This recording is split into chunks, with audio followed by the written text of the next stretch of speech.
धामी की बड़ी सौगात, मुख्यमंत्री ने व्यक्त किया केंद्रीय परिवहन मंत्री का आभार।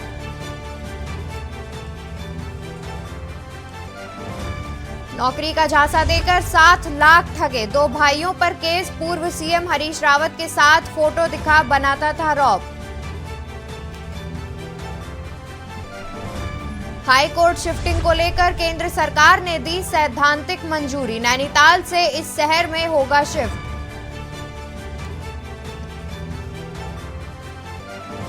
केदारनाथ हाईवे पर स्लाइडिंग जोन की चुनौती बरकरार, हल्की वर्षा से भी दरकने लगती है पहाड़ी।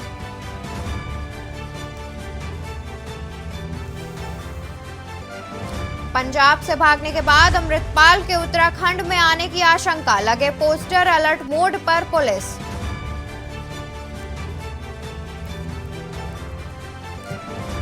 केदारनाथ में लगातार बर्फबारी के बाद कई जगह खिसके हिमखंड, रास्तों पर फैली बर्फ से बंद हुई आवाजाही। आप देख रहे हैं के न्यूज, खबरों का सारथी। नमस्कार, मैं हूं अवंतिका अवस्थी। बात करते हैं उत्तराखंड खबरों की। खबर देहरादून से है, जहां रायपुर विधानसभा में सीएम धामी की जनसभा। देहरादून के माल देवता में सीएम ने किया संबोधित। सीएम पुष्कर सिंह धामी ने जनता का आभार जताया, साथ ही प्रदेश के विकास में जनता के सहयोग की अपील की। 1 साल की अवधि होने पर कार्यक्रम जारी, ऐसा सीएम का कहना था। साथ ही सीएम ने यह भी कहा कि हमारी सरकार जन सेवा सप्ताह मना रही है।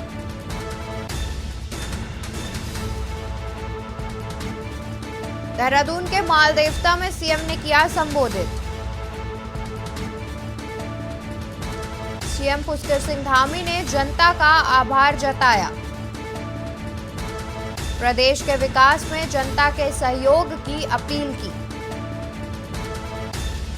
1 साल की अवधि पूरी होने पर कार्यक्रम जारी।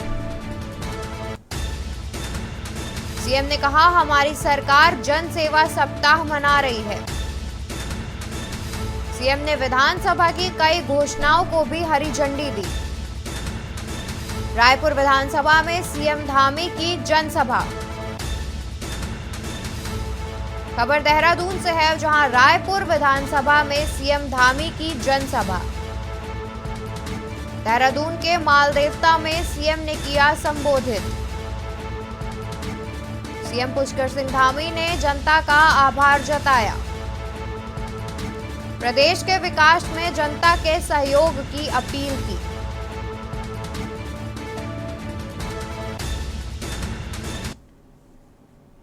खबर देहरादून से है, जहां मुख्यमंत्री पुष्कर सिंह धामी ने खिलाड़ियों को खेल रत्न और प्रशिक्षकों को द्रोणाचार्य अवार्ड से पुरस्कृत किया।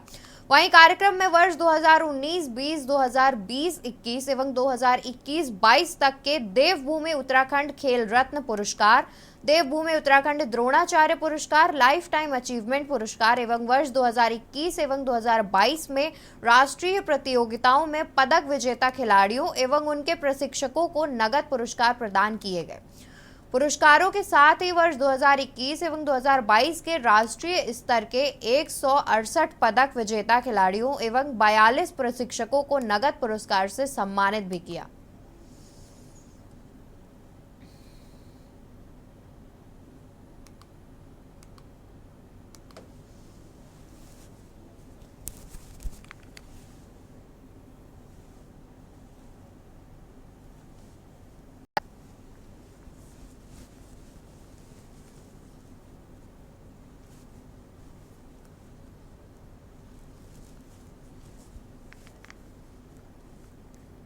खबर कालाडूंगी से है, जहां उत्तराखंड राज्य की सरकार के 1 वर्ष का कार्यकाल पूर्ण होने पर कालाडूंगी में रामलीला मैदान में आम जनता के लिए बहुउद्देशीय शिविर लगाया गया, जिसका उद्घाटन कालाडूंगी विधायक बंशीधर भगत ने किया। वहीं शिविर में राजस्व, स्वास्थ्य, समाज कल्याण, कृषि, उद्यान, बाल विकास विभाग के अधिकारियों ने मौके पर ही आम जनता की समस्याओं का समाधान कर आम जनता को राज्य सरकार द्वारा संचालित की जा रही योजनाओं की जानकारी दी।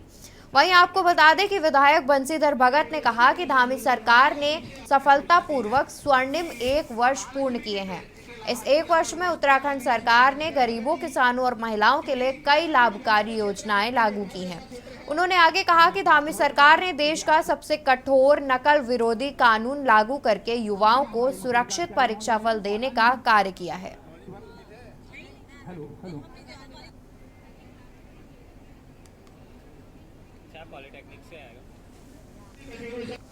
मैं सबसे पहले अपने तेजस्वी मुख्यमंत्री प्रदेश के मुखिया धामी जी को धन्यवाद देता हूँ। बहुत सुंदर कार्य किया है, बहुत सुंदर। इसका जितनी तारीफ की जाए उतनी कम है, क्योंकि धामी जी का नेतृत्व में एक साल में जब उन्हें चुनौती मिली, जब मुख्यमंत्री बने, तो ऐसे निर्णय अभूतपूर्व निर्णय लिए हैं, जैसे नकल अध्यादेश और पेंशन, तमाम सा निर्णय।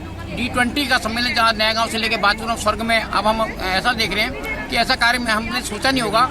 मुख्यमंत्री तो हमारे बने, लेकिन ये सोच बहुत लंबी सोच है, बहुत जबरदस्त। और माता बहनें भी बड़ी खुश हैं, तमाम सारे प्रशासन खुश है, और इस प्रकार से वो कार्य कर रहे हैं, जनता की सुनते हैं, और मुख्यमंत्री जी से जो हम कहते हैं वो उस काम को करते हैं। सरकार एक वर्ष पूरा किया कल, उस उपलक्ष्य में हरेक विधानसभा के केंद्र पर एक शिविर लग रहा है, जिसमें जनता की सुविधाओं के लिए प्रत्येक चीज की उपलब्धता रहेगी, और उसमें जो चेक वितरण, किट वितरण कार्यक्रम है वो भी होंगे।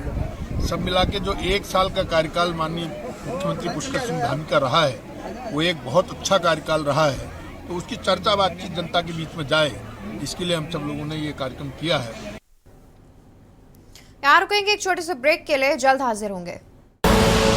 आप देख रहे हैं के न्यूज, खबरों का सारथी। ब्रेक से वापस आ गए हैं। बात करते हैं बागेश्वर की, जहां मुख्य न्यायिक मजिस्ट्रेट बागेश्वर गुंजन सिंह की अदालत ने पूर्व युवा कल्याण अधिकारी बागेश्वर जीवनलाल और वरिष्ठ सहायक चित्रा पांडे को 7-7 साल की सश्रम कारावास की सजा सुनाई है।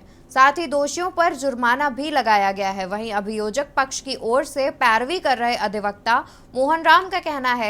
आपको बता दें कि वर्ष 2012-13 में बागेश्वर जिले के युवा कल्याण अधिकारी पद पर तैनात जीवनलाल और वरिष्ठ सहायक चित्रा पांडे पर विभाग में 9 पीआरडी जवानों को फर्जी तरीके से 2,45,980 रुपए का भुगतान करने का आरोप था। 9 पीआरडी जवानों को फर्जी तरीके से विभाग में नियुक्त किया गया था। फर्जी तरीके से भुगतान के मामले की जांच की मांग पूर्व पीआरडी जिला अध्यक्ष स्वर्गीय मनोज कुमार द्वारा उठाई गई थी। तत्कालिक जिलाधिकारी बागेश्वर द्वारा मामले की जांच कृषि अधिकारी व अन्य अधिकारी द्वारा की गई। याचिका ये थी कि स्लॉटर हाउस के रिलेशन में हमने एक जनहित याचिका दायर की थी। ये याचिका में था कि एक गजट नोटिफिकेशन 2015 में एक इशू किया था गवर्नमेंट द्वारा। 2018 तक देहरादून में स्लॉटर हाउस था भंडारी बाग में। जब आरटीआई लगाई तो उसमें पता चला कि 2018 से लेकर अब तक वो स्लॉटर हाउस बंद हो चुका है। म्यूनिसिपल बोर्ड कहता है कि फूड सेफ्टी का ये काम है, फूड सेफ्टी कहती है कि म्यूनिसिपल का काम है। इन्हीं पेज के बीच में ना ही आज तक कुछ हो रहा है, ना ही मीट की क्वालिटी की जाँच होती है, ना ही वो मीट कहाँ से आ रहा है, क्या वो मीट में कोई डिजीज़ है या नहीं है। इस चीज़ को लेकर हमने ये जनहित याचिका आज कोर्ट के सामने उठाई थी। खबर लक्सर से है, जहां लक्सर कोतवाली क्षेत्र स्थित केहड़ा फाटक स्थित रेलवे ट्रैक के पास से एक युवक का शव बरामद होने से सनसनी फैल गई। वहीं मृतक की पहचान मनीष पुत्र शंकर निवासी नगीना बिजनौर के रूप में हुई है, जो फिलहाल ही ज्वालापुर स्थित लाल मंदिर के पास किराए के मकान में रह रहा था। सूचना मिलते ही मौके पर पहुंची लक्सर पुलिस ने मृतक के शव को कब्जे में लेकर पोस्टमार्टम के लिए भेज दिया है। फिलहाल मृतक के परिजन भी मौके पर पहुंच गए हैं और परिजनों का रो रो कर बुरा हाल है। दरअसल पुलिस को सूचना मिली कि केहड़ा गांव की फाटक के पास एक शख्स का रेलवे ट्रैक के पास शव पड़ा हुआ है, जिसके बाद पुलिस मौके पर पहुंची।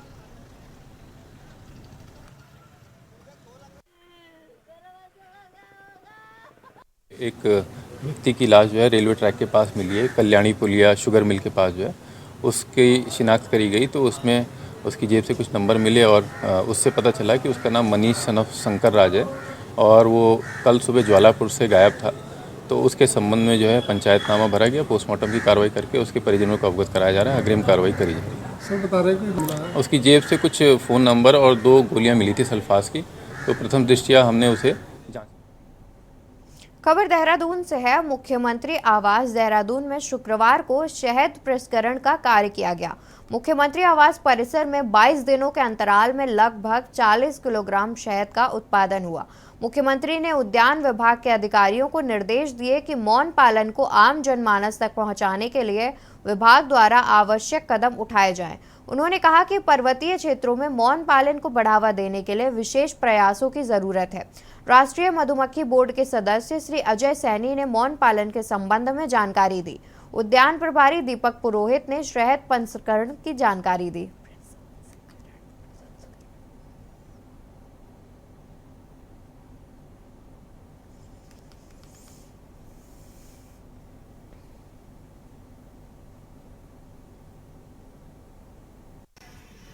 हमारा इस बार आकर्षण का केंद्र मेन तो कृषि महोत्सव के रूप में और स्वास्थ्य क्या के केंद्र प्रशिक्षण लगाया जाए और जो भी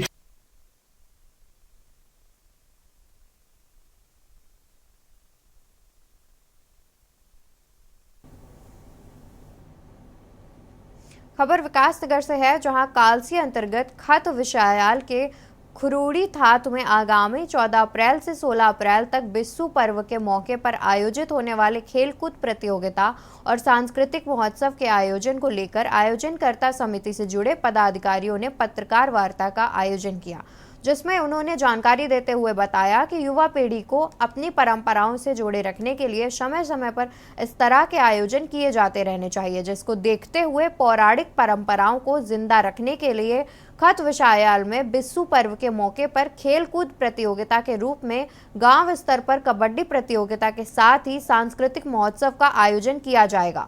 बताया कि बिस्सू मेला जौनासार बावर का पौराणिक महत्व का मेला है, जिससे परंपरागत रूप से हर मनाया जाता है, लेकिन कोरोना काल व अन्य कारणों के चलते इस बार यह आयोजन 4 साल बाद किया जा रहा है। जो आप लोग हमारे बिस्सू जो पर्व है पौराणिक पर्व है, तो क्या उसी तरीके से जैसे पौराणिक लोग मनाते थे चलता आ रहा है वही रहेगा? हमारा इस बार आकर्षण का केंद्र मेन तो कृषि महोत्सव के रूप में और स्वास्थ्य क्या के केंद्र प्रशिक्षण लगाया जाए और जो भी जयतासो पौराणिक रीति रिवाज के तौर पे और जो कबड्डी खेल है हमारे जो क्षेत्र का प्रिय खेल है उसको पुणे एक बार 4 वर्ष के बाद जैसा खुरड़ी में पहले भव्य दिव्य रूप में था उससे भी बेहतर करने का हमारे युवा साथियों समिति ने निर्णय लिया। और खत के सभी लोगों ने हम जब भी अभी शादी पार्टियों में जाते यही अनुरोध किया कि आप लोग को दोबारा उसी रूप में कार्यक्रम करना चाहिए, जिससे हमारे क्षेत्र के लिए विकास के रास्ते भी संभावना है।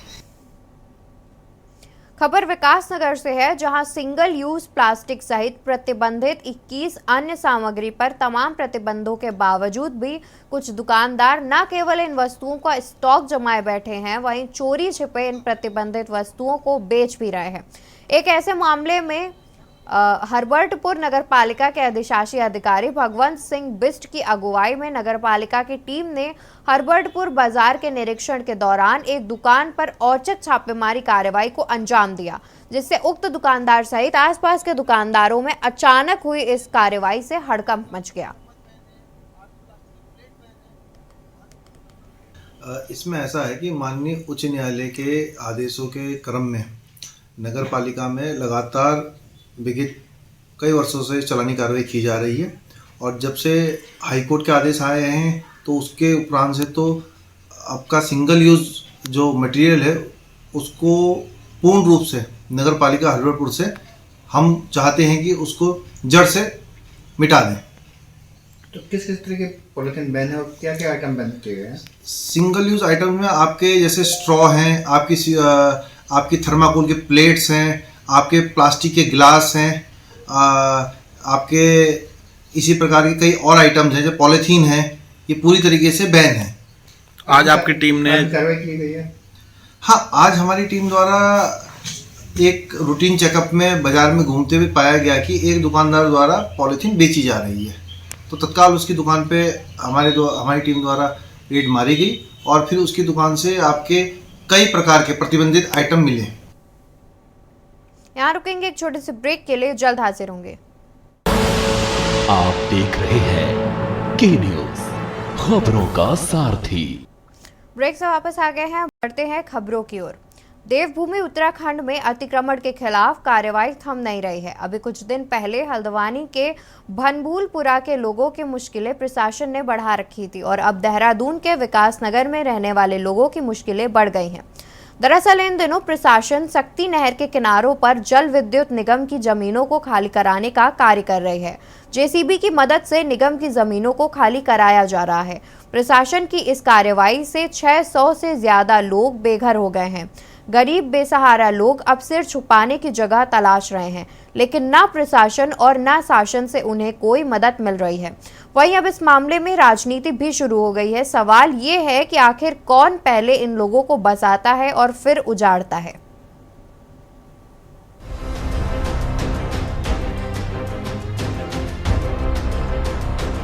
देवभूमि उत्तराखंड में अतिक्रमण के खिलाफ कार्रवाई थम नहीं रही है। अभी कुछ दिनों पहले हल्द्वानी के बनभूलपुरा के लोगों की मुश्किलें प्रशासन ने बढ़ा रखी थी और अब देहरादून के विकास नगर में रहने वाले लोगों की मुश्किलें बढ़ गई हैं। दरअसल इन दिनों प्रशासन शक्ति नहर के किनारों पर जल विद्युत निगम की जमीनों को खाली कराने का कार्य करा रहा है। जेसीबी की मदद से निगम की जमीनों को खाली कराया जा रहा है। प्रशासन की इस कार्रवाई से 600 से ज्यादा लोग बेघर हो गए हैं। गरीब बेसहारा लोग अब सिर छिपाने की जगह तलाश रहे हैं। लोगों का रो रो कर बुरा हाल है, लेकिन ना प्रशासन और ना शासन से उन्हें कोई मदद मिल पा रही है। मकान की वजह तो कुछ समझ में नहीं आया, क्योंकि ये बड़ी दुविधा है, मतलब इस शब्द को समझने के लिए कि बात में हमारे भी समझ में नहीं आ रही है। क्योंकि कुछ इधर कुछ जो अच्छे मतलब नेता वगैरह कुछ हैं यहाँ पर रहने वाले, जिनकी थोड़ी अच्छी पहुँच है, उनके घर तो नहीं टूटे, लेकिन जो बेचारे गरीब रह रहे थे यहाँ पर, मतलब थोड़ा सा किसी तरह अपना जोड़ तोड़ के बनाया था किसी ने, तो बस उनको ही बस टूटे हैं सारे के सारे। ये पीछे भी छूटा हुआ है, उधर पीछे का सारे कोने छोड़े हुए हैं। और ये बस ये है कि एक तरीके से ये मैसेज मिल रहा है कि साथ गरीबों को सताया जा रहा है। मेरे हिसाब से तो कहेंगे आदमी अंधी सरकार है, बदुआ लगेगी सरकार को हमारी। हमको हमारे आधार कार्ड ले लो, बैंक कार्ड चेक कर लो, हम कहीं है, हमारी जमीन है कहीं, हम बसने लाएंगे तो हमें उजाड़ो, हमको नहीं आने। हमारे पास तो ये मटेरियल रखने का भी जगह नहीं है, हम कहाँ जाए। हमारी बदुआ लगेगी सरकार को, कभी ना जीते कभी ना है सरकार। रोड पर हमें छावा मिलना चाहिए, जब हमारा तो छावा झेल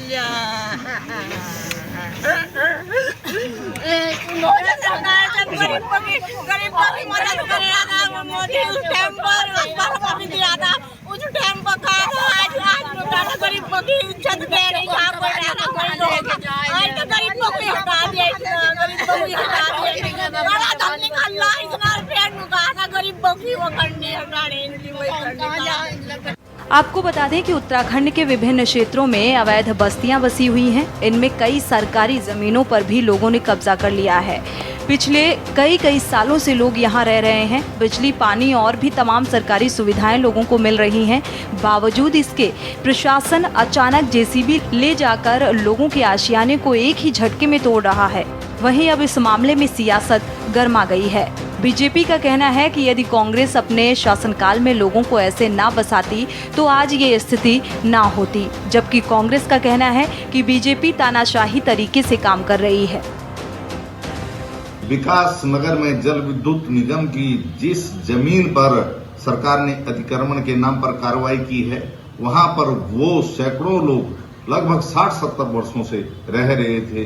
उनकी 2-2 पीढ़ियां वहां पर निकल गई और उनके बच्चों की शिक्षा, दीक्षा और लालन पालन वहीं पर हुआ। बिना नोटिस के सरकार ने उन लोगों पर जो कहर बरपाया है, ना तो उनके विस्थापन की कोई योजना उनको बताई गई, ना उनको अतिक्रमण के बाद सरकार ने कोई मुआवजा दिया, और सीधे बुलडोजर उनके सिर पर तान दिया गया। आज वो बेघर दर दर भटकने के लिए मजबूर हैं। देखिए, जहां भी अतिक्रमण होता है, अतिक्रमण दूसरे की जमीन पर कहलाता है और हर सरकार का उत्तरदायित्व होता है कि चाहे वो राज्य संपत्ति हो, चाहे किसी की गैर संपत्ति हो, जहाँ उसके बारे में एक नीतिगत निर्णय के आधार पर कानून की तरीके से ही अतिक्रमण हटाए जाते हैं। इसमें सरकार कहीं दोषी नहीं होती है। ये ठीक है कि कांग्रेस के लोगों को जब वो चीज़ें जिस समय शुरुआती दिनों में वो सब चीज़ें हो रही थी, अगर उस समय पर उन लोगों को रोक दिया जाता तो शायद आज स्थिति निर्माण नहीं होती। ये ठीक है कि सामाजिक नागरिक यहाँ भारत के नागरिक हैं, हमारे उत्तराखंड नागरिक हैं, उनके बारे में प्रधानमंत्री आवास है किसी स्थान पर ठीक प्रकार से उनके रहने की व्यवस्था जो बनाने की बात आएगी तो जो बीपीएल श्रेणी में उनको मिलता ही है, उनको भी देंगे। कुल मिलाकर अवैध अतिक्रमण होना कोई नई बात नहीं है, लेकिन सवाल ये है कि आखिर कौन इन लोगों को बसाता है।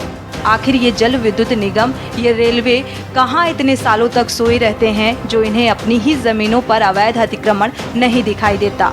आखिर क्यों सरकार कोई ऐसी नीति नहीं बनाती जिससे सरकारी जमीनों पर अवैध अतिक्रमण भी ना हो और लोगों को उजाड़ा भी ना जाए? देखना होगा सरकार इस दिशा में क्या कुछ करती है। देहरादून से के न्यूज़ इंडिया के लिए अंकित काला की रिपोर्ट।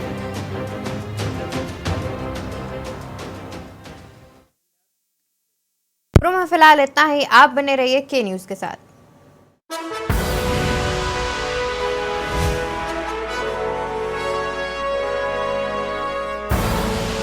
आप देख रहे हैं के न्यूज़, खबरों का सारथी।